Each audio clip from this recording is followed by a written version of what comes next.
India ਤੋਂ ਜੇ ਕਿਸੇ ਨੇ ਹੁਣ ਵੀਜ਼ਾ ਲੈ ਕੇ ਆਉਣਾ, ਉੱਥੇ ਉਹਨਾਂ ਨੂੰ ਜਿਹੜੇ 1-2 ਸਵਾਲ ਪੁੱਛੇ ਜਾਣੇ ਹੈਗੇ ਆ ਵੀ ਤੁਹਾਨੂੰ ਉੱਥੇ ਖਤਰਾ ਤਾਂ ਨਹੀਂ, ਤੁਸੀਂ ਵਾਪਸ ਉੱਥੇ ਜਾ ਕੇ ਅਸਾਈਲਮ ਤਾਂ ਨਹੀਂ ਅਪਲਾਈ ਕਰੋਗੇ। ਸੋ ਬੇਸਿਕਲੀ ਅਸਾਈਲਮ ਚੈੱਕ ਉਹਨਾਂ ਨੇ ਹੁਣ ਵੀਜ਼ੇ ਦੇ ਵਿੱਚ ਵੀ ਐਡ ਇੱਕ ਹਿਸਾਬ ਦੇ ਨਾਲ ਜਿਹੜਾ ਉਹ ਕਰ ਦਿੱਤਾ ਹੈਗਾ। ਹਾਂਜੀ, ਕਿਉਂਕਿ ਵੀਜ਼ੇ ਦੇ ਵਿੱਚ ਸਵਾਲ ਹੁੰਦਾ ਸੀਗਾ ਇੱਕ ਕਾਫੀ ਕਾਮਨ ਕਿ ਤੁਹਾਡੀ ਕਦੀ ਅਰੈਸਟ ਤਾਂ ਨਹੀਂ ਹੋਈ, ਤੇ ਤੁਸੀਂ ਆਪਣੀ ਜਿਹੜੀ ਵੀ ਸੰਸਥਾ ਨਾਲ ਸੰਬੰਧ ਰੱਖਦੇ ਆ ਮੈਂਬਰਸ਼ਿਪ, ਉਹਦੇ ਬਾਰੇ ਤੁਸੀਂ ਦੱਸੋ। ਤੇ ਜ਼ਿਆਦਾਤਰ ਉਦੋਂ ਜਿਹੜੇ ਏਜੰਟ ਉੱਥੇ ਭਰਦੇ ਆ ਉਹਨਾਂ ਨੇ ਕੁਝ ਲਿਖਿਆ ਨਹੀਂ ਹੁੰਦਾ ਸੀਗਾ, ਤੇ ਉਰੇ ਆ ਕੇ ਲੋਕੀ ਅਸਾਈਲਮ ਜਿਹੜਾ ਫਾਈਲ ਕਰ ਦਿੰਦੇ ਸੀਗੇ। ਤੇ ਇਮੀਗ੍ਰੇਸ਼ਨ ਕੋਰਟ ਦੇ ਵਿੱਚ, ਅਸਾਈਲਮ ਆਫਿਸ ਦੇ ਵਿੱਚ ਮੁੱਦੇ ਜਿਹੜੇ ਉੱਠਦੇ ਸੀਗੇ ਕਿ ਇਹ ਪਹਿਲਾਂ ਕਿਉਂ ਨਹੀਂ ਦੱਸਿਆ ਅਰੈਸਟ ਬਾਰੇ, ਜਾਂ ਜਿਹੜੀ ਸੀਗੀ ਕਿਹੜੀ ਸੰਸਥਾ ਨਾਲ ਸੰਬੰਧ ਰੱਖਦੇ ਆ, ਇਹ ਉਦੋਂ ਜਿਹੜੀ ਐਡੀ ਇੰਪੋਰਟੈਂਟ ਚੀਜ਼ ਡਿਸਕਲੋਜ਼ ਕਿਉਂ ਨਹੀਂ ਕੀਤੀ ਆਪਣੇ ਟੂਰਿਸਟ ਵੀਜ਼ੇ ਦੇ ਵਿੱਚ। ਤੇ ਹੁਣ ਆ ਕੇ ਕਿਉਂ ਕਿਹਾ ਜਾ ਰਿਹਾ ਅਮਰੀਕਾ 'ਚ ਕਿ ਪੋਲੀਟੀਕਲ ਪਾਰਟੀ ਦਾ ਮੈਂਬਰ ਸੀਗਾ ਜਾਂ ਤਸ਼ੱਦਦ ਹੋਇਆ ਜਾਂ ਏਦਾਂ।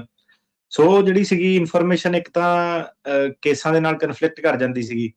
ਓਕੇ। ਤੇ ਉਹਦੇ ਵਿੱਚ ਚਲੋ ਜੋ ਵੀ ਰੀਜ਼ਨਿੰਗ ਲੱਗਦੀ ਸੀਗੀ ਕਿ ਏਜੰਟ ਨੇ ਕੀਤਾ ਜਾਂ ਕਿਸੇ ਨੂੰ ਪ੍ਰੋਬਲਮ ਸੀਗੀ ਜਾਂ ਖਤਰਾ ਸੀਗਾ, ਸੋ ਉਹ ਚੀਜ਼ ਨੂੰ ਜਿਹੜਾ ਅਟੈਕ ਕਰ ਰਹੇ ਆ ਕਿ ਏਦਾਂ ਨਹੀਂ ਹੋ ਸਕਦਾ ਕਿ ਇੱਕਦਮ ਹੀ ਆਣ ਕਿ ਵੀਜ਼ਾ ਲੈਣ ਦੇ ਟਾਈਮ ਹੋਰ ਤੇ ਆ ਕੇ ਫਿਰ ਨਾਲ ਹੀ ਪੋਲੀਟੀਕਲ ਅਸਾਈਲਮ। ਤੇ ਇਹਦੇ ਵਿੱਚ ਉਹ ਸਾਰੇ ਕਈ, ਹੁਣ ਜੇ ਕੋਈ H1B ਤੇ ਆਇਆ ਉਹਨੇ ਆ ਕੇ ਅਸਾਈਲਮ ਫਾਈਲ ਕਰਤੀ, ਕੋਈ ਟੂਰਿਸਟ ਵੀਜ਼ੇ ਤੇ ਆਇਆ ਉਹਨੇ ਅਸਾਈਲਮ ਫਾਈਲ ਕਰਤੀ, ਸਟੂਡੈਂਟ ਵੀਜ਼ੇ ਤੇ ਆਇਆ ਉਹਨੇ ਅਸਾਈਲਮ ਫਾਈਲ ਕਰਤੀ।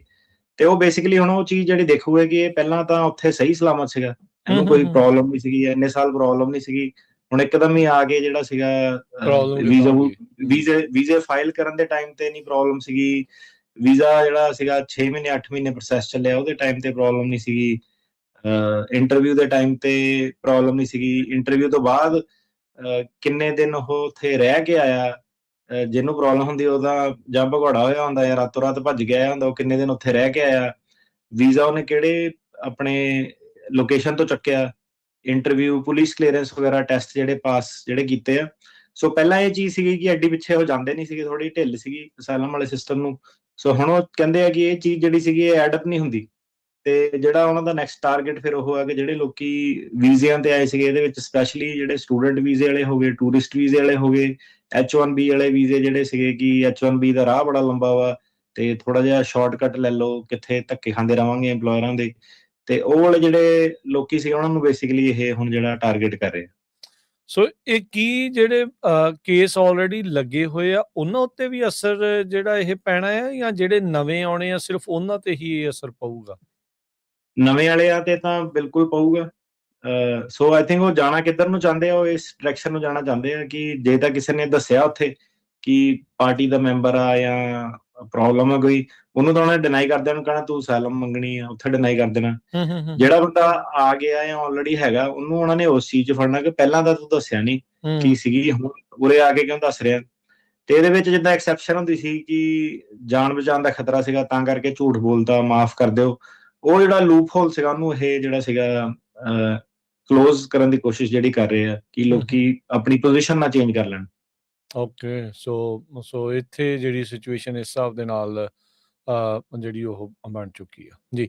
ਤੇ ਰੀਜ਼ਨ ਇਹਦਾ ਰਾਜਕਰਨ ਜੀ ਸਿੱਧਾ ਹੀ ਹੈ ਕਿ ਜਦੋਂ ਬੰਦਾ ਆਂਦਾ ਉਰੇ, ਠੀਕ ਹੈ, ਹੁਣ ਆਪਾਂ ਕਈ ਵਾਰੀ ਦੇਖਿਆ ਸਟੂਡੈਂਟ ਨੇ H1B ਵਾਲੇ ਰਾਹ ਤੇ ਜਾਣਾ ਹੁੰਦਾ, ਉਹ ਕਈ ਤਾਂ ਹੁਣ ਜਿਹੜੇ ਸੀਗੇ ਉਹ ਕਹਿੰਦੇ ਕਿ ਠੀਕ ਹੈ ਇਹ ਚੀਜ਼ ਸੀਗੀ, ਉਹ ਚੀਜ਼ 'ਚ ਟਿਕਦੇ ਆ, ਕਈ ਸਾਲ ਜਿਹੜੇ ਲੱਗਦੇ ਆ ਗ੍ਰੀਨ ਕਾਰਡ ਲੈਣ ਨੂੰ ਇੰਪਲੋਇਮੈਂਟ ਬੇਸ ਤੇ। ਸੋ ਕਈ ਜਿਹੜੇ ਲੋਕੀ ਸੀਗੇ ਉਹ ਇਹ ਸੋਚਦੇ ਆ ਕਿ ਯਾਰ ਐਡਾ ਲੰਬਾ ਰਾਹ ਕੌਣ ਤੈਅ ਕਰੂਗਾ, ਚੁੱਪ ਕਰਕੇ ਅਸਾਈਲਮ ਜਿਹੜਾ ਫਾਈਲ ਕਰ ਦੋ, ਵਰਕ ਪਰਮਿਟ ਮਿਲ ਜਾਣੀ, ਖੁੱਲ ਕੇ ਜਿਹੜਾ ਕੰਮ ਕਰ ਲਾਂਗੇ। ਸੋ ਸੱਚਾਈ ਜਿਹੜੀ ਇਹਦੀ ਰਿਐਲਿਟੀ ਇਹ ਆ। ਤੇ ਇਹਦੇ ਵਿੱਚ ਉਹਨਾਂ ਨੇ ਜਿਹੜਾ ਇੱਕ ਕੈਨੇਡਾ ਦਾ ਕਾਲਜ ਸੀਗਾ ਉਹਦੇ ਤਾਂ ਕਾਫੀ ਸਾਰੇ ਸਟੈਟਸ ਆਏ ਸੀਗੇ ਕਿ 99% ਪਤਾ ਨਹੀਂ ਕਿੰਨੇ ਏਦਾਂ ਸੀਗੇ ਸਟੂਡੈਂਟਸ ਨੇ ਜਿਹੜਾ ਅਸਾਈਲਮ ਫਾਈਲ ਕਰਤਾ ਸੀਗਾ। ਹੁਣ ਜੇ ਆਪਾਂ ਅਮਰੀਕਾ ਦੇ ਵਿੱਚ ਦੇਖੀਏ ਤਾਂ ਆਪਣੇ ਜਿਹੜੇ ਪੰਜਾਬੀ ਜਿਹੜੇ ਆਪਣੇ ਕਾਲਜਾਂ ਦੇ ਵਿੱਚ ਆਏ ਸੀਗੇ, ਕਈ 1-2 ਯੂਨੀਵਰਸਿਟੀ ਸੀਗੀਆਂ, ਉਹਨਾਂ ਦਾ ਸਟੈਟਸ ਜਿਹੜਾ ਸਾਹਮਣੇ ਆਉਂਦਾ ਉਹ ਇਹ ਆ ਕਿ 99% ਲੋਕਾਂ ਨੇ ਰਾਈਟ ਵੇ ਜਿਹੜੀ ਟਰਾਂਸਫਰ ਲਈ ਤੇ ਕਾਲਜ ਵਗੈਰਾ ਜਿਹੜੇ ਸੀਗੇ ਕੋਈ ਵੀ ਅਟੈਂਡ ਨਹੀਂ ਕੀਤੇ, ਜਾਂ ਗਾਰਡੀਅਨਸ਼ਿਪ ਫਾਈਲ ਕੀਤੀ ਜਾਂ ਸਿੱਧੇ ਜਿਹੜਾ ਸੀਗਾ ਅਸਾਈਲਮ ਫਾਈਲ ਕਰਤਾ। ਸੋ ਜਿਹੜੀ ਪੁਰਾਣੀਆਂ ਸਰਕਾਰਾਂ ਸੀਗੀਆਂ ਉਹ ਜਿਹੜੇ ਸੀਗੇ ਆંકੜੇ ਇਹਨੂੰ ਸਾਹਮਣੇ ਨਹੀਂ ਰੱਖਦੀ ਸੀਗੀ ਜਾਂ ਇਹਨੂੰ ਟਰੈਕ ਨਹੀਂ ਕਰਦੀ ਸੀਗੀ, ਮਤਲਬ ਇਹਨੂੰ ਉਹ ਪਬਲਿਕ ਨਿਊਜ਼ ਨਹੀਂ ਬਣਾਉਂਦੇ ਸੀਗੇ ਕਿ ਕਿੰਨੇ ਲੋਕਾਂ ਨੇ ਜਿਹੜਾ ਇਹ ਕੀਤਾ। ਪਰ ਉਹ ਜਦੋਂ ਹੁਣ ਚੀਜ਼ ਦੇਖਿਆ ਤਾਂ ਉਹ ਇੰਡੀਆ ਦੇ ਵਿੱਚ ਵੀ ਏਜੰਟ ਉਹੀ ਹੁੰਦਾ ਜਿਹੜਾ ਭੇਜਿਆ ਹੁੰਦਾ, ਉਹ ਸਾਰੇ ਤਕਰੀਬਨ ਸਟੂਡੈਂਟ ਜਿਹੜੇ ਉਹ ਇੱਕ ਦੋ ਏਜੰਟ ਜਿਹੜੇ ਹੁੰਦੇ ਆ ਉਹਨਾਂ ਦੇ ਥਰੂ ਜਿਹੜੇ ਆਏ ਹੁੰਦੇ ਆ, ਤੇ ਵਿੱਚ ਫਾਈਨੈਂਸ਼ੀਅਲ ਡਾਕੂਮੈਂਟ ਵੀ ਜਿਹੜੇ ਗਲਤ ਲੱਗੇ ਹੁੰਦੇ ਆ, ਤੇ ਕਈ ਹੋਰ ਮਸਲੇ ਕਰ ਰਹੇ ਆ ਕਿ ਕਿਸੇ ਦੇ ਘਰਦਿਆਂ ਨੇ ਜਿਹੜੀ ਫਾਈਨੈਂਸ਼ੀਅਲ ਸਪੋਰਟ ਕੀਤੀ ਸੀਗੀ, ਪਰ ਜਵਾਕ ਉਰੇ ਆ ਕੇ ਕਹਿ ਰਿਹਾ ਕਿ ਮੇਰੀ ਘਰਦਿਆਂ ਨਾਲ ਜਿਹੜੀ ਬਣਦੀ ਨਹੀਂ। ਉਸ ਚੀਜ਼ 'ਚ ਆਪਾਂ ਦੇਖ ਰਹੇ ਹਾਂ ਕਿ ਕਾਫੀ ਜਿਹੜੇ ਫਰਾਡ ਦੇ ਗਾਰਡੀਅਨਸ਼ਿਪ ਦੇ 360 ਨੂੰ ਉਹ ਜਿਹੜਾ ਸੀਗਾ NOID ਇਸ਼ੂ ਕਰ ਦਿੰਦੇ ਆ, ਜਾਂ ਹੁਣ ਜਿਹੜੇ USCIS ਉਹ ਵੀ ਪੇਪਰ ਮੰਗਣ ਲੱਗ ਪਈ ਕਿ ਆਪਣੇ ਜਿਹੜੇ ਕੋਰਟ ਦੇ ਵਿੱਚ ਤੁਸੀਂ ਦਸਤਾਵੇਜ਼ ਡਾਕੂਮੈਂਟ ਵਗੈਰਾ ਫਾਈਲ ਕੀਤੇ ਆ, ਉਹਦੇ ਵਿੱਚ ਤੁਸੀਂ ਸਾਨੂੰ ਐਪਲੀਕੇਸ਼ਨਾਂ ਦਿਓ। ਬੇਸਿਕਲੀ ਉਹ ਇਹੀ ਦੇਖਦੇ ਆ ਕਿ ਤੇਰੀ ਜਿਹੜੀ ਜਦੋਂ ਵੀਜ਼ਾ ਲੱਗਣਾ ਸੀਗਾ ਉਦੋਂ ਤਾਂ ਫਾਦਰ ਸਾਹਿਬ ਤੁਹਾਡੇ ਸਪੋਰਟ ਕਰਦੇ ਸੀਗੇ, ਹੁਣ ਤੁਸੀਂ ਕਹਿ ਰਹੇ ਕਿ ਫਾਦਰ ਜਿਹੜੇ ਸਪੋਰਟ ਨਹੀਂ ਕਰਦੇ। ਤੇ ਇੱਕ ਦੋ ਉਹਨਾਂ ਨੇ ਜਿਹੜੇ ਆਫਿਸਿਸ ਵੀ ਜਿਹੜੇ ਟਾਰਗੇਟਡ ਕੀਤੇ, ਉਹਦੇ ਵਿੱਚ ਉਹਨਾਂ ਨੇ ਕੀ ਦੇਖਿਆ ਕਿ ਸੇਮ ਲੈਂਗੁਏਜ ਜਿੱਦਾਂ ਆਰਕੇਕੇ ਦਾ ਢਾਂਚਾ ਹੁੰਦਾ, ਏਦਾਂ ਦਾ ਹੀ ਢਾਂਚਾ ਉਹਨਾਂ ਨੇ ਜਿਹੜਾ ਸੀਗਾ ਗਾਰਡੀਅਨਸ਼ਿਪ ਕੇਸਿਸ ਦੇ ਵਿੱਚ ਵੇਖਿਆ, ਜਿਹਦੇ ਵਿੱਚ ਕਿ same copy paste declaration paragraph ਜਿਹੜੇ ਹਰੇਕ ਚੀਜ਼ ਜਿਹੜੀ ਪੇਸਟ ਕੀਤੀ ਹੋਈ ਹੈ। ਸੋ ਇੱਕ ਜਿਹੜਾ ਤੁਸੀਂ ਕਹਿ ਲਓ ਕਿ ਟ੍ਰੈਂਡ ਜਿਹੜਾ ਹੋ ਗਿਆ, ਫੈਕਟਰੀ ਸੈਟਿੰਗ, ਇੱਕ ਜਿਹੜਾ ਚੀਜ਼ ਜਿੱਦਾਂ ਕਿ ਵੀਜ਼ਾ ਮਿਲ ਸਿਚੁਏਸ਼ਨ, ਕਿ ਉਹ ਵਾਲੀ ਸਿਚੁਏਸ਼ਨ ਨੂੰ ਜਿਹੜਾ ਉਹ ਟਾਰਗੇਟ ਕਰ ਰਿਹਾ। ਇੱਕ ਐਕਚੁਅਲੀ ਟੈਕਸਸ ਦੇ ਵਿੱਚ ਲਾਅ ਸੂਟ ਵੀ ਫਾਈਲ ਕੀਤਾ ਕਿਸੇ ਲਾਅ ਫਰਮ ਦੇ ਉੱਤੇ। ਉਹਦੇ ਵਿੱਚ ਉਹਨਾਂ ਨੇ ਜਿਹੜਾ ਦੱਸਿਆ ਕਿ ਹਜ਼ਾਰਾਂ ਹੀ ਜਿਹੜੀ ਗਿਣਤੀ ਦੇ ਵਿੱਚ ਸੀਗੇ, ਐਕਚੁਅਲ ਚ ਲਾਅ ਸੂਟ ਉਹਨਾਂ ਨੇ ਫਾਈਲ ਜਿਹੜਾ ਕਰਤਾ ਕਿ ਵਾਹ ਵਾਲੇ ਜਿਹੜੇ ਕੇਸ ਸੀਗੇ ਉਹ ਹੁਣ ਮਤਲਬ ਕਿ ਉਹਨਾਂ ਨੇ ਲਾਇਰ ਨੂੰ ਵੀ ਸੂ ਕੀਤਾ, ਜਿਹੜੇ ਨਾਲ ਪੈਰਾਲੀਗਲ ਏਜੰਸੀਆਂ ਜਿੱਦਾਂ ਸੀਗੀਆਂ ਕਿ ਕਾਫੀ ਢਾਂਚਾ ਜਿਹੜਾ ਸੀਗਾ ਚੱਲਦਾ ਸੀਗਾ। ਤੇ ਬੇਸਿਕਲੀ ਕੀ ਸੀਗਾ ਕਿ ਜਿਹੜੇ ਵਕੀਲ ਸੀਗੇ ਉਹ ਐਂਡ ਚ ਆਉਂਦੇ ਸੀਗੇ, ਉਹ ਮਤਲਬ ਕਲੇਮ ਕਰਦੇ ਸੀਗੇ ਕਿ ਸਾਨੂੰ ਨੌਲੇਜ ਨਹੀਂ ਹੈਗੀ, ਇਹ ਤਾਂ ਬੰਦੇ ਨੇ ਆਪਣੇ ਪੈਰਾਲੀਗਲ ਇੰਟਰਪ੍ਰੇਟਰ ਨਾਲ ਕੀਤਾ। ਮਤਲਬ ਕਿ ਜਿਹੜੇ ਏਦਾਂ ਦੇ ਸਿਸਟਮ ਚੱਲੇ ਸੀਗੇ ਜਿਹਦੇ ਵਿੱਚ ਕਿ ਇੰਟਰਪ੍ਰੇਟਰ ਹੋ ਗਏ ਜਾਂ ਜਿਹੜੇ ਵਕੀਲ ਨਹੀਂ ਆ, ਉਹ ਸੈਟਿੰਗ ਸ਼ੂਟਿੰਗ ਕਰਦੇ ਸੀਗੇ ਲੋਕਾਂ ਦੀ ਵਿਆਹ ਵਿਊ ਕਰਾਉਣ ਦੇ ਵਿੱਚ। ਤੇ ਇਹ ਰੀਸੈਂਟਲੀ ਮਤਲਬ ਇਸੇ ਹਫਤੇ ਜਿਹੜਾ ਸੀਗਾ ਲਾਅ ਸੂਟ ਜਿਹੜਾ ਫਾਈਲ ਹੋਇਆ, ਨਵਾਂ ਐਕਸਪੋਜ਼ਰ ਆ ਗਿਆ ਮਤਲਬ। ਹਾਂਜੀ, ਤੇ ਉਹਦੇ ਵਿੱਚ ਉਹਨਾਂ ਨੇ ਦੇਖਿਆ ਕਿ ਹਜ਼ਾਰਾਂ ਦੇ ਵਿੱਚ ਹੀ ਜਿਹੜੇ ਸੀਗੇ ਕਿ ਮੈਨੂਫੈਕਚਰ ਕਿੱਦਾਂ ਕਰਦੇ ਆ ਡਿਸਪਿਊਟ, ਕਿੱਦਾਂ ਲੋਕਾਂ ਨੂੰ ਲੱਭਦੇ ਆ, ਕਿੱਦਾਂ ਕੰਟਰੈਕਟ ਮੈਰਿਜ ਜਿਹੜੀ ਕਰਦੇ ਆ। ਤੇ ਇਹ ਜਿਹੜਾ ਸੀਗਾ ਤੁਹਾਨੂੰ ਆਉਣ ਵਾਲੇ ਹਫਤੇ ਦੇ ਵਿੱਚ ਕਾਫੀ ਨੈਸ਼ਨਲ ਲੈਵਲ ਦੀ ਨਿਊਜ਼ ਦੇ ਵਿੱਚ ਇਹ ਜਿਹੜਾ ਮਿਲ ਜਾਣਾ। ਦੋ ਤਿੰਨ ਦੇ ਵਿੱਚ ਲਾਅ ਫਰਮਸ ਜਿਹੜੀਆਂ ਸੀਗੀਆਂ ਉਹਨਾਂ ਨੇ ਆਲਰੇਡੀ ਟਾਰਗੇਟ ਕੀਤੀਆਂ, ਜੇ ਇਹਦੇ ਵਿੱਚ ਕੋਈ ਇੰਡੀਅਨ ਬੰਦੇ ਦਾ ਨਾਮ ਨਹੀਂ ਆਇਆ। ਤੇ ਜ਼ਿਆਦਾਤਰ ਜਿਹੜੇ ਸੀਗੇ ਹਿਸਪੈਨਿਕ ਜਿਹੜੀ ਪੋਪੂਲੇਸ਼ਨ ਜਿਹੜੀ ਸੀਗੀ ਉਹਨੂੰ ਟਾਰਗੇਟ ਕਰਨ ਵਾਲੇ ਜਿਹੜੇ ਇਹ ਸੀਗੇ। ਤੇ ਬੇਸਿਕਲੀ ਉਹਨਾਂ ਦੇ ਕਾਫੀ ਜਿਹੜੇ ਸੀਗੇ ਨਾ ਲੋਕੀ ਜਿਹੜੇ ਸੀਗੇ ਜਿਨ੍ਹਾਂ ਨੇ ਕੇਸ ਫਾਈਲ ਕੀਤੇ ਸੀਗੇ ਉਹ ਵੀ ਸਾਹਮਣੇ ਜਿਹੜੇ ਆਏ ਆ। ਤੇ ਉਹਨਾਂ ਨੇ ਜਿਹੜੇ ਇਕੱਲੇ ਕਿ ਲਾਅ ਫਰਮ ਕੰਮ ਕਿੱਦਾਂ ਕਰਦੀਆਂ ਸੀਗੀਆਂ, ਇਹਨਾਂ ਦਾ ਪ੍ਰੋਸੈਸ ਕੀ ਆ, ਇਹਨਾਂ ਦਾ ਪ੍ਰੋਸੀਜਰ ਕੀ ਆ, ਕਿੱਦਾਂ ਇਹ ਗੱਲਬਾਤ ਕਰਦੇ ਆ, ਕਿਹੜੇ ਲੈਵਲ ਤੇ ਪੈਰਾਲੀਗਲ ਕਰਦਾ, ਕਿਹੜੇ ਲੈਵਲ ਤੇ ਇੰਟਰਪ੍ਰੇਟਰ ਇਨਵੋਲਵ ਹੁੰਦਾ, ਕਿਹੜੇ ਲੈਵਲ ਤੇ ਅਟਰਨੀ ਜਿਹੜਾ ਹੁੰਦਾ। ਸੋ ਉਸ ਲੈਵਲ ਤੱਕ ਜਿਹੜੀਆਂ ਚੀਜ਼ਾਂ ਜਿਹੜੀਆਂ ਇਹ ਹੁਣ ਜਿਹੜੀਆਂ ਜਾਣ ਲੱਗ ਪਈਆਂ। ਸੋ ਇਹ ਜਿਹੜਾ ਸੀਗਾ ਤੁਹਾਨੂੰ ਆਉਣ ਵਾਲੇ ਹਫਤੇ ਦੇ ਵਿੱਚ ਤੁਹਾਨੂੰ ਇਹਦਾ ਜਿਹੜਾ ਸੀਗਾ ਆ ਜਿਹੜਾ ਵਾਹਵਾ ਵਾਲਾ ਲਾਅ ਸੂਟ ਜਿਹੜਾ ਹੈਗਾ ਜੀ, ਤੁਹਾਨੂੰ ਆਉਣ ਵਾਲੇ ਹਫਤੇ 'ਚ ਖਬਰ ਜਿਹੜੀ ਮਿਲ ਜਾਣੀ ਹੈ। ਤੇ ਜਿਹੜੇ ਵਕੀਲ ਨੇ ਇਹ ਲਾਅ ਸੂਟ ਫਾਈਲ ਕੀਤਾ ਸੀਗਾ ਉਹਨੇ ਪੋਸਟ ਕੀਤੀ ਸੀਗੀ, ਤੇ ਉਹਦਾ ਕਾਫੀ ਜਿਹੜਾ ਲਾਅ ਸੂਟ ਉਹਦੀ ਜਿਹੜੀ ਕੰਪਲੇਂਟ ਪੜ੍ਹ ਕੇ ਹੈਰਾਨੀ ਇਸ ਚੀਜ਼ ਦੀ ਹੋਈ ਕਿ ਇੰਨੀ ਜ਼ਿਆਦਾ ਇਨਫੋਰਮੇਸ਼ਨ ਜਿਹੜੀ ਉਸ ਕੰਪਲੇਂਟ ਦੇ ਵਿੱਚ ਸੀਗੀ ਕਿ ਜਿੱਦਾਂ ਕੋਈ ਬੰਦਾ ਉਸ ਆਫਿਸ ਦੇ ਵਿੱਚ ਕੰਮ ਹੀ ਕਰ ਰਿਹਾ ਜਾਂ ਜਿਹੜਾ ਕਲਾਇੰਟ ਖੁਦ ਹੀ ਆ, ਉਹਨਾਂ ਨੇ ਜਿਹੜੀ ਇਨਫੋਰਮੇਸ਼ਨ ਦੇ ਕੇ ਉਹ ਜਿਹੜੀ ਕੰਪਲੇਂਟ ਜਿਹੜੀ ਤਿਆਰ ਕਰੀ। ਤੇ ਇਹਦੇ ਵਿੱਚ ਦੇਖੋ ਤੁਹਾਨੂੰ ਹੁਣ ਆਹੀ ਚੀਜ਼ ਨੂੰ ਤੁਸੀਂ ਬੈਕ ਟਰੈਕ ਜੇ ਕਰੋ 4-5 ਸਾਲ ਤੋਂ ਆਪਾਂ ਕੀ ਗੱਲ ਕਰਦੇ ਸੀਗੇ।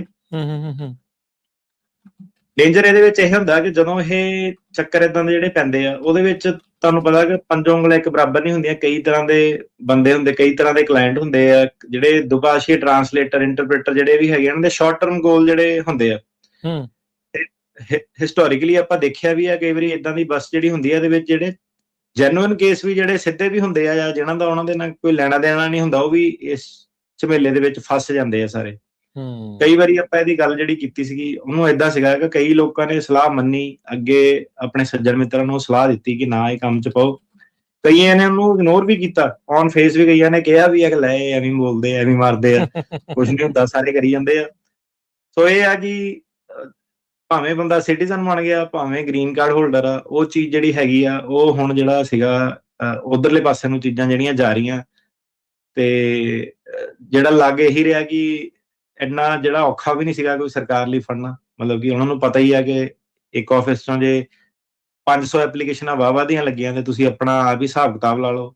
ਤੇ ਬਾਕੀ ਜਨਤਾ ਨੂੰ ਪਤਾ ਵੀ ਹੁੰਦਾ ਹੀ ਆ ਆਲਰੇਡੀ ਸਾਰਾ ਕਿਹੜਾ ਆਫਿਸ ਲਾਉਂਦਾ ਇਦਾਂ ਦੀਆਂ ਐਪਲੀਕੇਸ਼ਨਾਂ, ਕਿਹੜਾ ਕੀ ਕਰਦਾ। ਸੋ ਇਹ ਜਾਣਦੇ ਹੋਏ ਵੀ ਕਈ ਜਿਹੜੇ ਸੀਗੇ ਤਾਂ ਵੀ ਉਹਨਾਂ ਨੇ ਖੂਹ 'ਚ ਛਾਲ ਮਾਰੀ ਆ। ਇਹਦੇ 'ਚ ਕੋਈ ਦੋ ਰਾਮਾ ਨਹੀਂ ਹੈ। ਬਿਲਕੁਲ ਤੇ ਉਹ ਚੀਜ਼ ਵੱਲ ਜਿਹੜਾ ਸੀਗਾ ਹੁਣ ਇਹ ਬੜੀ ਤੇਜ਼ੀ ਨਾਲ ਜਿਹੜਾ ਵੱਧ ਰਿਹਾ, ਤੁਹਾਨੂੰ ਐਂ ਲੱਗਦਾ ਕਿ ਇਹ ਰੁਕ ਜਾਣੀ ਹੈ, ਸਰਕਾਰ ਠੱਲ ਪੈ ਜਾਣੀ ਆ, ਪਰ ਇਹ ਅਗਲੇ ਹਫਤੇ ਤੁਸੀਂ ਕਹਿ ਲਓ ਕੋਈ ਨਵਾਂ ਸੱਪ ਕੋਈ ਰੋਜ਼ ਕੱਢ ਕੇ ਜਿਹੜਾ ਲਿਆਉਂਦੇ ਆ।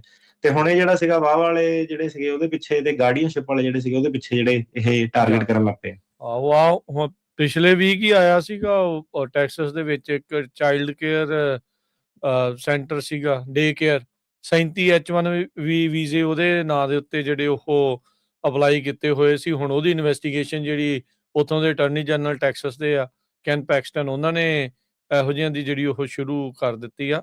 ਸੋ ਇਹਦੇ ਵਿੱਚ ਤਾਂ ਕੋਈ ਦੋ ਰਾਵਾਂ ਨਹੀਂ, ਸਿਸਟਮ ਦੇ ਜਿਹੜੇ ਲੂਪ ਹੋਲ ਕਹਿ ਲਓ ਜਾਂ ਇਹਨਾਂ ਦੀ ਸੌਫਟਨੈਸ ਕਹਿ ਲਓ, ਉਹਦੇ ਕਰਕੇ ਇਹਨਾਂ ਨੇ ਖਾਸੇ ਨਜਾਇਜ਼ ਫਾਇਦਾ ਵੀ ਜਿਹੜਾ ਉਹ ਚੱਕਿਆ, ਤੇ ਹੁਣ ਉਹ ਲੈਣੇ ਦੇ ਦੇਣੇ ਪੈਣ ਵਾਲੀ ਜਿਹੜੀ ਗੱਲ ਆ ਉਹ ਬਣੀ ਪਈ ਹੈਗੀ ਆ। ਤੇ ਉਹਦਾ ਐਕਸਪਲੋਇਟੇਸ਼ਨ ਦਾ ਇਦਾਂ ਸੀਗਾ ਕਿ ਗੱਲ ਇਹ ਹੁੰਦੀ ਹੈ ਕਿ ਪਰਸੈਂਟੇਜ ਦੀ, ਠੀਕ ਹੈ, ਹੁਣ ਜੇ ਮਤਲਬ 1000 ਵਿਆਹ ਹੋਏ ਉਹਦੇ ਵਿੱਚੋਂ ਇੱਕ ਬੰਦੇ ਨਾਲ ਅਬਿਊਜ਼ ਹੁੰਦਾ ਮੁੰਡੇ ਦੇ ਨਾਲ, ਉਹ ਬਲੀਵੇਬਲ ਗੱਲ ਹੋ ਸਕਦੀ ਆ। 1000 ਵਿਆਹ ਹੋਏ ਉਹ ਚੋਂ 999 ਮੁੰਡਿਆਂ ਨੇ ਵਾਵਾ ਦੇ ਕੇਸ ਫਾਈਲ ਕਰਤੇ। ਉਹ ਇਮੀਗ੍ਰੇਸ਼ਨ ਕਹਿੰਦੀ ਵੀ ਰਹਿ ਗਈ ਕਿ ਇਹ 2500% ਇਨਕਰੀਜ਼ ਹੋ ਗਿਆ, ਇਹ 3000% ਇਨਕਰੀਜ਼ ਹੋ ਗਿਆ। ਇਹ 2-3 ਸਟੇਟਾਂ, ਨਿਊਯਾਰਕ, ਮੈਰੀਲੈਂਡ, ਮੈਸੇਚੂਸੇਟਸ, ਸਾਰੇ ਕੇਸ ਉਧਰੋਂ ਹੀ ਆ ਰਹੇ ਆ, ਕਿ ਮਤਲਬ ਕੰਟਰੀ 'ਚ ਹੋਰ ਕਿਤੇ ਨਹੀਂ ਆ ਰਹੇ। ਜ਼ਿਆਦਾਤਰ ਜਿਹੜਾ ਸੀਗਾ, ਜਿਹੜੇ ਬੰਦੇ ਦਾ ਅਸਾਈਲਮ ਫੇਲ ਹੋਇਆ ਉਹਨੇ ਚੱਕ ਵਾਵਾ, ਮਤਲਬ ਕਿ ਆਪ ਸੋਚੋ ਯਾਰ ਕਰੀਏ ਇਹਨੂੰ, ਇਮੀਗ੍ਰੇਸ਼ਨ ਇਹ ਚੀਜ਼ਾਂ ਵੇਖੂਗੀ ਹੀ ਨਹੀਂ, ਮਤਲਬ ਕਿ ਕਿੱਡਾ ਡਿਸਰਿਗਾਰਡ ਜਿਹੜਾ ਪ੍ਰੋਸੈਸ ਦਾ ਹੈਗਾ। ਵਿਆਹ ਜਿਹੜਾ ਕਰਾਏ ਮੋਸਟਲੀ ਅਫਰੀਕਨ ਅਮਰੀਕਨ ਪੋਪੂਲੇਸ਼ਨ ਤੇ ਹਿਸਪੈਨਿਕ, ਉਹਦੇ ਵਿੱਚ ਵੀ ਕਈ ਬੰਦੇ ਸੀਗੇ ਕਿ ਲੈ ਵੀ ਇਹ ਏਦਾਂ ਕਿਉਂ ਕਿਹਾ ਜਾ ਰਿਹਾ, ਕਿਉਂਕਿ ਇਹ ਸਟੈਟਸ ਹੈਗੇ ਆ। ਜਿਹੜੇ ਪੈਸੇ ਦੇ ਕੇ ਜਿਹੜੇ ਵਿਆਹ ਕਰਾਏ ਉਹਨਾਂ ਨੇ ਓਬਵੀਅਸਲੀ ਲੋ ਇਨਕਮ ਜਿਹੜੇ ਸੀਗੇ ਨੇਬਰਹੁੱਡਸ, ਉਹਨਾਂ ਨੂੰ ਟਾਰਗੇਟ ਕੀਤਾ। ਉਹਦੇ ਵਿੱਚ ਹੁਣ ਕੀ ਸੀਗਾ ਕਿ ਜਦੋਂ ਇਹ ਜਾਂਦੇ ਆ ਇਨਵੈਸਟੀਗੇਸ਼ਨ ਕਰਨ, ਇਹ ਪਹਿਲਾਂ ਸਿਟੀਜ਼ਨ ਜਿਹੜੇ ਸੀ ਇਹ ਉਸ ਰੂਲ ਤੇ ਸੀਗੇ ਕਿ ਇਮੀਗ੍ਰੇਸ਼ਨ ਨੇ ਕਿਤੇ ਜਿਹੜਾ ਸੀਗਾ ਯੂਐਸ ਸਿਟੀਜ਼ਨ ਸਪਾਊਸ ਉਹਨੂੰ ਪੁੱਛਣਾ ਨਹੀਂ, ਤੇ ਉਹ ਲੂਪ ਹੋਲ ਸੀਗਾ। ਉਹਦੇ ਕਰਕੇ ਸੀਗਾ ਕਿ ਉਹ ਕਹਿੰਦੇ ਕਿ ਉਹਦੀ ਇੰਟਰਵਿਊ ਲੈਂਦੇ ਨਹੀਂ, ਵਨ ਸਾਈਡਡ ਇੰਟਰਵਿਊ ਵੀ ਨਹੀਂ ਹੁੰਦੀ ਸੀਗੀ, ਤੇ ਉਹ ਜਿਹੜਾ ਸੀਗਾ ਚੱਕਰ ਇਹਨੇ ਮਿਟਾਤਾ। ਇਹਦੇ ਵਿੱਚ ਹੁਣ ਕੇਸਾਂ ਤੇ ਇਨਕੁਆਇਰੀਆਂ 'ਚ ਕੀ ਦਿਖਦਾ ਕਿ ਅਗਲਿਆਂ ਨੇ ਉਹ ਪੂਰਾ ਐਫੀਡੇਵਿਟ ਲੈ ਕੇ ਆਏ ਹੁੰਦੇ ਆ, ਕੁੜੀ ਦਾ ਬॉयਫ੍ਰੈਂਡ ਕਿਹੜਾ, ਕੁੜੀ ਲਾਈਫ ਆਪਣੀ ਪੈਰਲਲ ਕਿੱਦਾਂ ਰਹਿ ਰਹੀ ਹੈ, ਉਹਦੇ ਗੁਆਂਢੀਆਂ ਤੋਂ ਐਫੀਡੇਵਿਟ ਲਏ ਹੁੰਦੇ ਕਿ ਲੈ ਇਹ ਤੇ ਇੱਥੇ ਰਹਿੰਦੇ ਸੀਗੇ, ਇਹਦਾ ਤੇ ਇੰਡੀਅਨ ਬੰਦੇ ਨਾਲ ਕਦੀ ਵਿਆਹ ਨਹੀਂ ਹੋਇਆ। ਸੋ ਉਦਾਂ ਦੀਆਂ ਚੀਜ਼ਾਂ ਜਿਹੜੀਆਂ ਸੀਗੀਆਂ ਰਾਈਟ ਵੇ, ਮਤਲਬ ਕਿ ਜਿਹੜਾ ਕਲੀਅਰ ਜਿਹੜਾ ਸੀਗਾ ਇਨਵੈਸਟੀਗੇਸ਼ਨ ਲੈ ਕੇ ਉਹ ਜਿਹੜਾ ਸਾਹਮਣੇ ਜਿਹੜਾ ਆ ਰਿਹਾ। ਤੇ ਇਹਦੇ ਵਿੱਚ ਉਹਦੀ ਹੁਣ ਇਦਾਂ ਹੈ ਕਿ ਜਿਹੜਾ ਵੀਰ ਅਜੇ ਵੀ ਸੁਣਦਾ, ਠੀਕ ਹੈ, ਦੇਖੋ ਇਹਦੇ ਵਿੱਚ ਉਹ ਗੱਲ ਕਰ ਰਿਹਾ ਜੇਲ੍ਹ ਇੰਪ੍ਰਿਜ਼ਨਮੈਂਟ ਦੀ, ਠੀਕ ਹੈ। ਹੁਣ ਤੁਹਾਨੂੰ ਅਜੇ ਉਹ ਲੱਗਦਾ ਕਿ ਨਹੀਂ, ਜਦ ਤੱਕ ਹੁੰਦਾ ਨਹੀਂ, ਲੋਕਾਂ ਨੂੰ ਫੜਦੇ ਨਹੀਂ, ਤਦ ਤੱਕ ਕੀ ਟੈਨਸ਼ਨ ਲੈਣ ਦੀ ਲੋੜ ਆ, ਇਹ ਡਰਾਉਂਦੇ ਆ, ਇਹ ਇਦਾਂ ਕਰਦੇ ਉਦਾਂ ਕਰਦੇ ਆ। ਪਰ ਜੇ ਕੋਈ ਛੋਟਾ ਵੀਰ ਗੱਲ ਆਪਣਾ ਸੁਣ ਰਿਹਾ ਨਾ, ਜਿਹੜੀ ਚੀਜ਼ ਜੇ ਸਹੀ, ਇਹਦੇ 'ਚ ਐਕਸ਼ਨ ਕੀ ਹੈਗਾ, ਤੁਸੀਂ ਇਹਦੇ ਵਿੱਚ ਪਹਿਲੀ ਗੱਲ ਤਾਂ ਆਪਣੀ ਉਹ ਜਿਹੜੀ ਐਪਲੀਕੇਸ਼ਨ ਉਹਨੂੰ ਵਾਪਸ ਲੈ ਸਕਦੇ ਆ। ਦੂਜਾ, ਤੁਸੀਂ ਉਹ ਚੋਇਸ ਕਰ ਸਕਦੇ ਹੈਗੇ ਆ ਕਿ ਤੁਸੀਂ ਜੇ ਤੁਹਾਡੇ ਨਾਲ ਫਰਾਡ, ਤੁਸੀਂ ਫਰਾਡੂਲੈਂਟ ਸਕੀਮ ਦੇ ਵਿੱਚ ਸੀਗੇ, ਤੁਹਾਡਾ ਪੈਸੇ ਦੇ ਕੇ ਕਿਸੇ ਨੇ ਵਿਆਹ ਕਰਾਇਆ ਹੈਗਾ, ਤੁਹਾਡੇ ਕੋਲ ਇੱਕ ਆਪਸ਼ਨ ਉਹ ਦਿੰਦੇ ਆ, ਤੁਹਾਨੂੰ ਫਿਰ ਵੀ ਵਿਕਟਮ ਮੰਨੂਗੇ। ਦੇਖੋ ਐਂਡ ਆਫ ਦਾ ਡੇ ਹੈਗਾ ਕਿ ਉਹ ਫਿਰ ਵੀ ਜਿਹੜਾ ਸੀਗਾ ਲੋਕਾਂ ਨੂੰ ਵਿਕਟਮ ਮੰਨਦੇ ਆ। ਜੇ ਤੁਸੀਂ ਇਹ ਮਾਸ ਫਰਾਡ ਦਾ ਸ਼ਿਕਾਰ ਹੋਏ ਆ, ਤੁਸੀਂ ਸਾਹਮਣੇ ਆ ਸਕਦੇ ਆ, ਤੁਸੀਂ ਆਪਣੀ ਪੋਜੀਸ਼ਨ ਰੱਖ ਸਕਦੇ ਆ ਉਹਦੇ ਵਿੱਚ, ਤੇ ਉਹ ਤੁਹਾਨੂੰ ਇਮਿਊਨਿਟੀ ਦੇ ਸਕਦੇ ਆ, ਮਤਲਬ ਕਿ ਜੇਲ੍ਹ ਸੈਂਟੈਂਸ ਤੋਂ ਉਹ ਜਿਹੜਾ ਸੀਗਾ ਛੱਡ ਸਕਦੇ ਆ। ਜੇ ਕਿਸੇ ਨੂੰ ਇਹ ਚੀਜ਼ ਹੁਣ ਨਹੀਂ ਉਹਨੂੰ ਲੱਗਿਆ ਕਿ ਇਹੋ ਆ, ਹੋ ਸਕਦਾ ਉਹਨੂੰ 6 ਮਹੀਨੇ ਬਾਅਦ ਉਹ ਵਾਲੀ ਵਿਪਤਾ ਜਿਹੜੀ ਪਵੇ। ਆਹ ਵਾਲੀ ਚੀਜ਼ ਯਾਦ ਰੱਖਿਓ ਕਿ ਇੱਕ ਟਾਈਮ ਹੋਣਾ, ਉਦੋਂ ਟੂ ਲੇਟ ਹੋਣਾ ਉਹ, ਕਿ ਉਹਨੇ ਕਿਹੜਾ ਨਹੀਂ ਹੁਣ ਤੈਨੂੰ ਪੂਰਾ ਜਿਹੜਾ ਫੜਿਆ। ਇੱਕ ਤੁਹਾਡੇ ਕੋਲ ਆਪਸ਼ਨ ਹੋਣੀ ਆ, ਉਹ ਐਪਲੀਕੇਸ਼ਨ ਤੁਸੀਂ ਵਿਡਰਾਅ ਕਰ ਸਕਦੇ ਆ, ਠੀਕ ਹੈ। ਉਹ ਪਾਸ-ਪੂਸ ਨਹੀਂ ਹੋਣੀ ਆ, ਠੀਕ ਆ। ਉਹ ਕੋਈ ਏਦਾਂ ਦੀ ਚੀਜ਼ ਨਹੀਂ ਹੁੰਦੀ ਕਿ ਰੱਬ ਨੇ ਮਿਹਰ ਕਰਤੀ ਕਿਰਪਾ ਹੋ ਜਾਣੀ, ਏਦਾਂ ਦੀ ਕੋਈ ਚੀਜ਼ ਨਹੀਂ ਜਿਹੜੀ ਹੁੰਦੀ, ਕਿਉਂਕਿ ਜਿਹੜਾ ਸੀਗਾ ਚੀਜ਼ਾਂ ਜਿਹੜੇ ਪਾਸੇ ਨੂੰ ਜਾ ਰਹੀਆਂ, ਇਹਦੇ ਵਿੱਚ ਕੋਈ ਮਿਹਰ ਮੂਰ ਵਾਲਾ ਸੀਨ ਨਹੀਂ ਹੈਗਾ। ਇਹ ਸਿੱਧਾ ਹੀ ਜਿਹੜਾ ਉਹਨਾਂ ਨੇ ਇੱਕ ਟ੍ਰੈਂਡ ਜਿਹੜਾ ਸਪੌਟ ਕੀਤਾ ਹੈਗਾ। ਆਪਣੀ ਐਪਲੀਕੇਸ਼ਨ ਨੂੰ ਵਿਡਰਾਅ ਕਰੋ, ਕਿਉਂ ਵਿਡਰਾਅ ਕਰਨੀ ਹੈ ਉਹਦਾ ਰੀਜ਼ਨ ਦੇ ਕੇ ਕਰੋ, ਨਾ ਰੀਜ਼ਨ ਦੇ ਕੇ ਕਰੋ। ਤੁਹਾਡੇ ਕੋਲ ਇੱਕ ਆਪਸ਼ਨ ਮਿਲ ਜਾਣੀ ਹੈ ਕਿ ਜੇ ਤੁਹਾਨੂੰ ਕੋਲੈਬੋਰੇਟ ਤੁਸੀਂ ਕਰ ਸਕਦੇ ਆ ਉਹਨਾਂ ਦੇ ਨਾਲ, ਲਾਅ ਇਨਫੋਰਸਮੈਂਟ ਦੇ ਨਾਲ, ਤੇ ਤੁਹਾਡੇ ਕੋਲ ਹੋਰ ਵੀਜ਼ਿਆਂ ਦੀ ਜਿਹੜੀ ਸੀਗੀ, ਇਨਫੋਰਮੈਂਟ ਦੀ, ਟੀ ਵੀਜ਼ੇ ਦੀ, ਐਸ ਵੀਜ਼ੇ ਦੀ, ਉਹ ਆਪਸ਼ਨਾਂ ਤੁਹਾਡੀਆਂ ਜਿਹੜੀਆਂ ਸੀਗੀਆਂ ਨਿਕਲ ਸਕਦੀਆਂ ਉਹਦੇ ਵਿੱਚੋਂ ਦੀ। ਤੇ ਪਰ ਇਹ ਹੈਗਾ ਕਿ ਮਾਮਲਾ ਇੱਧਰ ਨੂੰ ਬੜੀ ਛੇਤੀ, ਬੜੀ ਸਪੀਡ ਨਾਲ ਜਿਹੜਾ ਜਾ ਰਿਹਾ, ਤੇ ਤੁਹਾਡੇ ਨਾਲ ਤਾਂ ਕਰਕੇ ਜਿਹੜੀ ਸੀਗੀ ਛੋਟੇ ਵੀਰ ਨਾਲ ਤੁਸੀਂ ਆਪਣੇ ਗਾਈਡ, ਪਤਾ ਕਿ ਬੰਦਾ ਇੱਧਰੋਂ ਉੱਧਰੋਂ ਨੌਲੇਜ ਮਿਲਦੀ ਆ, ਬੰਦਾ ਉਸ ਹਿਸਾਬ ਨਾਲ ਸੋਚਦਾ। ਪਰ ਇਹ ਸੀਗਾ ਕਿ 4-5 ਸਾਲ ਤੁਸੀਂ ਸੁਣੋ, ਆਪਾਂ ਕਦੀ ਆਪਣਾ ਸਟੈਂਸ ਬਦਲਿਆ ਨਹੀਂ ਇਸ ਚੀਜ਼ ਦੇ, ਤੁਹਾਨੂੰ ਹਮੇਸ਼ਾ ਆ ਕੇ ਜਿਹੜੀ ਉਹੀ ਚੀਜ਼ ਜਿਹੜੀ ਕਹੀ ਆ, ਤੇ ਹੁਣ ਵੀ ਜਿਹੜੀ ਚੀਜ਼ ਆ ਕਿ ਪੋਜ਼ਿਟਿਵ ਤੁਹਾਨੂੰ ਇੱਕ ਰਾਹ ਦੱਸ ਰਹੇ ਆ ਕਿ ਆਹ ਚੱਕਰ 'ਚ ਜੇ ਤੁਸੀਂ ਫਸੇ ਆ, ਤੇ ਤੋਂ ਜਿਹੜਾ ਸੀਗਾ ਭੱਜਣ ਦਾ ਜਿਹੜਾ ਟਾਈਮ ਆ ਗਿਆ ਹੁਣ। ਜੀ।